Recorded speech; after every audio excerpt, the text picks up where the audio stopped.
আমরা এবার আলোচনা করছি লেজলি হেজেলটনের আফটার দ্য প্রফেট, অনুবাদ আব্দুল্লাহ ইবনে মাহমুদ, দ্বিতীয় খণ্ড, অধ্যায় 1, হজরত আলীর আনুগত্য আদায়। আমি আগেবারও বলছি যে এটি সম্পূর্ণ লেখিকার বিশ্লেষণ, আমার ব্যক্তিগত অভিমত নয়। লেখিকা কি বলছেন আমরা একটু পড়ি। কণ্টকের স্বাদ পাওয়া গেল সাথে সাথেই খলিফা হিসেবে হযরত আবু বকরের নিকয় বাইয়াত হওয়ার জন্য অন্যরা যখন সারি বেঁধে অপেক্ষা করছে, তখন হযরত আলী তার পরিবারের সাথে নিজ গৃহে অবস্থান করছেন। তিনি জানালেন তিনি শোকে আছেন। এখন অবশ্যই তিনি শোকার্ত, কিন্তু তিনি যদি বেরিয়ে এসে হযরত আবু বকরের আনুগত্য প্রকাশ না করেন, তাহলে লোকে সেটাকে প্রকাশ্য অবাধ্যতা হিসেবে ধরে নেবে। হযরত আবু বকরের কর্তৃত্বের প্রতি বড় চ্যালেঞ্জ। হযরত আলী আনুগত্য না দিলে মদিনার আনসারও পিছিয়ে যেতে পারে, কিংবা যারা আনুগত্য দিয়েছে তারা অস্বীকার করে বসতে পারে। এমনও হতে পারে তারা হযরত আলীকে অনুসরণ করছে। এতে শুরার সিদ্ধান্ত বদলে যাবে। হযরত আলীকে যেভাবেই হোক না কেন দলে আনতে হবে। তাই আবু বকর সেই দায়িত্ব অর্পণ করলেন হযরত উমরের উপরে। তবে ব্যাপারটা ভালো হলো না। পেজ 95। হযরত উমর একজন কঠিন মানুষ, তাই তাকে দিয়ে এরকম কূটনৈতিক কাজ করানো কাল হয়ে দাঁড়ালো। যোদ্ধা হিসেবে হযরত উমরের নৈপুণ্য আর দক্ষতা নিয়ে কোনো প্রশ্ন নেই, কিন্তু তিনি রাগী মানুষ হিসেবে খুব পরিচিত। সুন্দর করে বাতচিতের বেলায় তিনি নেই। সুতরাং বুঝিয়ে সুঝিয়ে হযরত আলীকে রাজি করাবেন উমর, এমনটা চিন্তা করাও কষ্টের। সেই রাতে একদল সশস্ত্র লোক নিয়ে হযরত আলীর বাড়িতে গেলেন, বাড়ি ঘিরে ফেললেন। দরজার সামনে গিয়ে সজোরে হযরত আলীকে বেরিয়ে আসতে বললেন। বের হয়ে যেন তিনি হযরত আবু বকরের প্রতি আনুগত্য দেন। যদি তা না করেন, তাহলে তিনিও তার লোকেরা মিলে আগুন ধরিয়ে দিতে পারেন। আমার কাছে যদি গোটা 40 লোকও থাকতো, আমি বল প্রয়োগ করে হলেও বাধা দিতে চেষ্টা করতাম, হযরত আলী পরে বলেছিলেন। কিন্তু সেই রাতে তার সাথে কেবল তার পরিবারই ছিলেন, আহলে বাইয়াত, ঘরের লোক। তাই তিনি মৌনভাবে বাধা দিলেন, বেরিয়ে আসতে অস্বীকৃতি জানালেন। সত্যি সত্যি তো হযরত উমর আগুন লাগবেন না, কথার কথা বলেছেন, কিন্তু এর চেয়ে কম তার হাতে একটাই পথ তিনি খোলা রাখলেন। হযরত আলী না বের হলে হযরত উমরকে জোর করে ভিতরে ঢুকতে হবে। তিনি সর্বশক্তি দিয়ে ধাক্কা দিলেন দরজায়। দরজার ওপাশে থাকা মানুষটি এত ভারী মানুষের ধাক্কা ঠেকাতে পারলেন না। সে মানুষটা ছিলেন হযরত ফাতিমা। তার গর্ভে তখন নবীজি সাল্লাল্লাহু আলাইহি সাল্লামের তৃতীয় দৌহিত্র। কেউ বলেন তার কেবল চোট লেগেছিল, কেউ বলেন তিনি পড়ে গিয়ে হাত ভেঙে যায়। কিন্তু তার একমত যে পায়ের কাছে নবীজি সাল্লাল্লাহু আলাইহি সাল্লামের অন্তঃসত্ত্বা কন্যাকে দেখতে পেয়ে হযরত উমর হতভম্ব হয়ে যান। হযরত আলী তার স্ত্রীকে তুলতে গেলেন। হযরত উমর কোনো কথা না বলে চলে গেলেন। কয়েক সপ্তাহ পর হযরত ফাতিমা তৃতীয় সন্তান জন্ম হতে গিয়ে মারা যায়।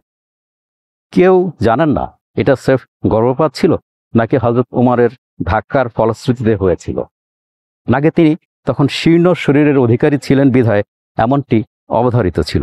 যাই হোক না কেন, হযরত আবু বকর বা হযরত উমর কারোর থেকে কোনো ক্ষমা প্রার্থনা বা প্রস্তাবনা আসতে পারত, কিন্তু আসেনি।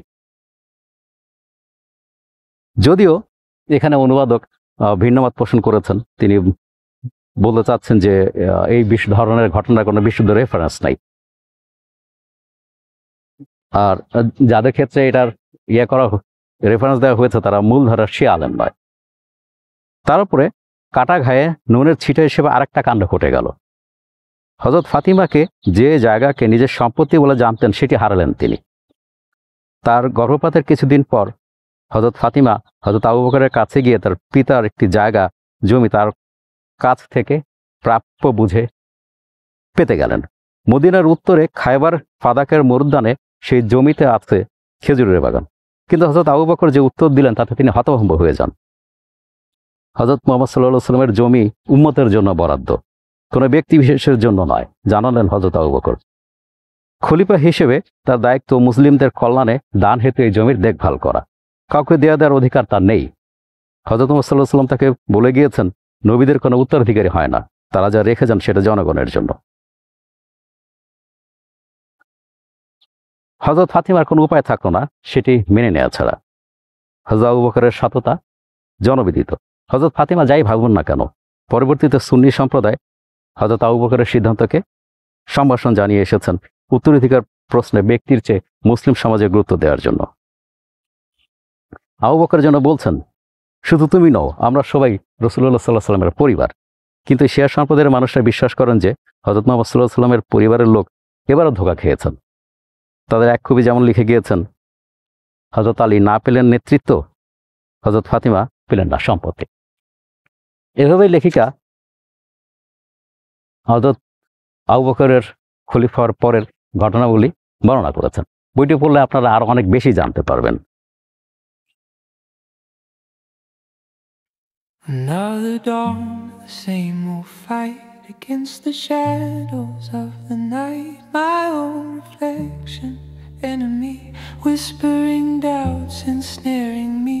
Each step I take, a heavy toll, trying to mend a fractured soul. The world outside, it doesn't see the silent war inside of me. Oh, the silent battle rages on until the breaking of the dawn. I push and pull, I try to mend this war within that knows no end. My heart a drum, steady beat through bitter loss and sweet defeat. পৃষ্ঠা 98। হযরত আলী একা হয়ে গেলেন। লেখিকার ভাষায় পৃষ্ঠা নম্বর 98। কিন্তু তার চেয়ে গায়ে লাগে যখন হযরত আবু বকর হযরত আলীকে বলা যেতে পারে কিছুটা সমাজ ছাড়াই করে ফেললেন। কাগজে কলমে না হলেও আচরণে তেমনটাই ভাবাপন্ন হলো। এরকম ঘনিষ্ঠ এক সমাজে বয়কট বড্ড কঠিন অস্ত্র। দিনকে দিন, সপ্তাহের পর সপ্তাহ আপনি ধীরে ধীরে লোকচক্ষুর আড়ালে চলে যেতে থাকেন। মানুষ মুখ ফিরিয়ে নেয়, বন্ধুরা দূরে চলে যায়, পরিচিত লোকেরা নীরবে পাশ কাটিয়ে যায়। এমন হয়ে আপনার দিকে তাকায় যেন আপনি এখানে নেই, এমনকি মসজিদে হযরত আলী যেন একা। কি বিচিত্র ব্যাপার! ঠিক একই অস্ত্রে হযরত মুহাম্মদ সাল্লাল্লাহু আলাইহি ওয়াসাল্লামের ক্ষেত্রেও প্রয়োগ করা হয়েছিল যখন তিনি মক্কায় থাকতেন। কিন্তু কাগজে কলমে করা বয়কটের পরেও সেটি সফল হয়নি সেবার। এরপরে তো মক্কায় সম্ভ্রান্ত সমাজ হযরত মুহাম্মদ সাল্লাল্লাহু আলাইহি ওয়াসাল্লামকে গুপ্ত হত্যার পরিকল্পনা নেয়। সেবার যেমন সফল হয়নি বয়কটের চেষ্টা, এবারও হবে না। হযরত ফাতিমা চাপের মুখে নতি স্বীকার করলেন না। তিনি অবশ্য জানতেন তার মৃত্যু ঘনিয়ে আসছে। তার আগে তিনি হযরত আলী আলীকে জানালেন তিনি তার পিতার মতোই অনাড়ম্বর এক দাফন চান। হযরত আবু বকরকে যেন তার মৃত্যুর খবর দেয়া না হয়, অর্থাৎ তিনি যেন তার জানাজায় আসার সুযোগ না পান। নীরব তাকে দাফন করতে হবে, কেবল পরিবারের সদস্যরাই উপস্থিত থাকতে পারবেন। সত্যিকারের ওয়ালাইকুম আসসালাম, ভালো আছেন? সত্যিকারের আহলে বাইয়াত যারা।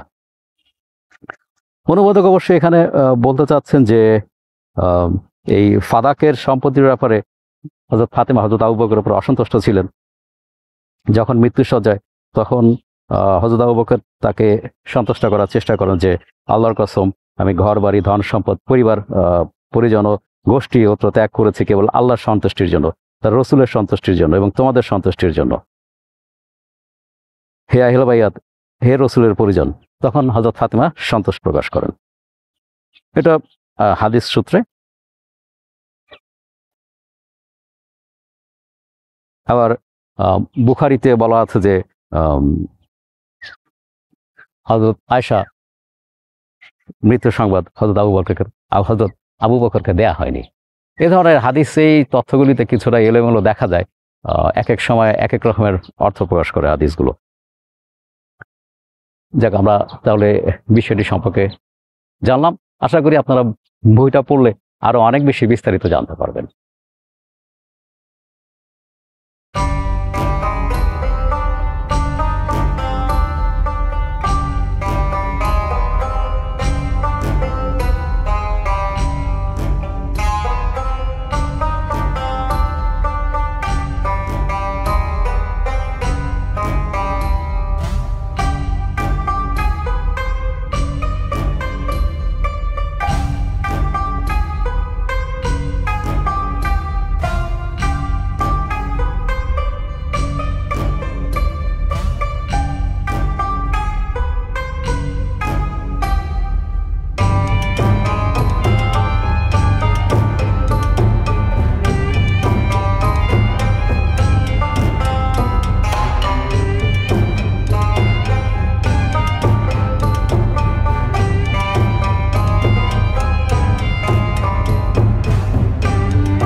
অধ্যায় 7,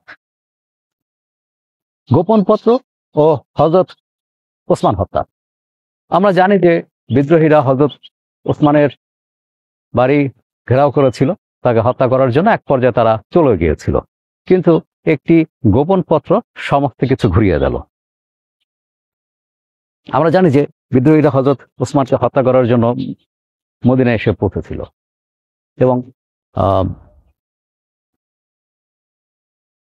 আমরা জানি যে বিদ্রোহীরা হযরত ওসমানকে হত্যা করার জন্য তার বাড়ি ঘিরে রেখেছিল। তারা চলে গিয়েছিল, কিন্তু একটি পত্র সমস্ত কিছু ওলটপালট করে দিল। তারা আবার ফিরে এলো এবং হযরত ওসমানকে হত্যা করলো।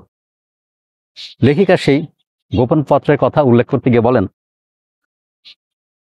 হযরত আলী জামিনদার হওয়ায় বিদ্রোহীরা শিবির গোটালো, নিজ নিজ সেনা ছাউনিতে ফিরে যাওয়ার জন্য তৈরি হলো।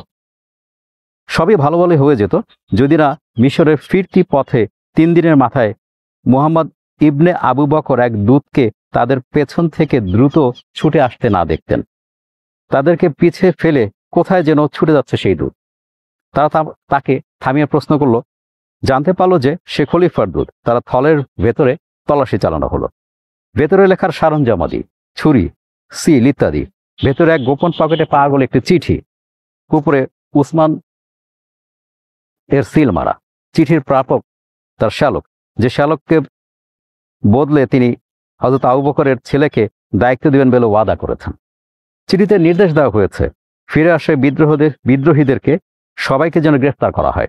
তাদের চুল ও দাড়ি কেটে ফেলতে হবে, অর্থাৎ তাদের পৌরুষের চিহ্ন নিশ্চিহ্ন করতে হবে। প্রত্যেককে 100 দোররা মারতে হবে। যদি কেউ বেঁচে থাকে তাহলে জেলে বন্দি করতে হবে। এর থেকে বড় প্রমাণ আর কি হতে পারে? এ তো পুরো লিখিত প্রমাণ। তাদেরকে ভুয়া ওয়াদা করা হয়েছে। 3 দিন বাদে তারা মদিনায় ফিরে এলো। এবার আর তাদের আপোষের কোনো ইচ্ছে নেই। মদিনার বাইরে শিবিরে না যেতে সরাসরি হযরত ওসমানের বাসস্থান ঘিরে ধরল তারা। চিঠির উপরে এ সিল অবশ্যই হযরত উসমানের। তিনি সেটা দেখে স্বীকারও করলেন, কিন্তু চিঠি কি তিনি দিয়েছেন? তিনি কসম কেটে বললেন এই চিঠির ব্যাপারে তিনি কিছুই জানেন না। কেউ জানে না আসল সত্য। কেউ বলল খলিফা সত্য বলছেন না। এর মানে কেউ এর মাঝে খুঁজে পায় মারওয়ানের হাত, এজন্য তারই হাতের লেখা। আবার কেউ বলে যারই হাতের লেখা হোক, সিল তো খলিফার। তার অজ্ঞাতসারে যদি তার সিল ব্যবহার করা হয় তাহলে এই পদবি ধারণের কোনো অধিকার তার নেই। এমনও গুজবও ছড়ালো যে হযরত আলী নাকি চিঠি পাঠিয়েছেন যেন হযরত উসমানের পতন হয়। কেউ বলল এ গুজব আবার মারওয়ানের চালু করা। এই ঘটনার পেছনে রয়েছে নানা মত, নানা ষড়যন্ত্র। তবে একটা বিষয় সুনিশ্চিত, এই গোপন চিঠি হযরত উসমানের জীবনের ইতি ডেকে আনলো।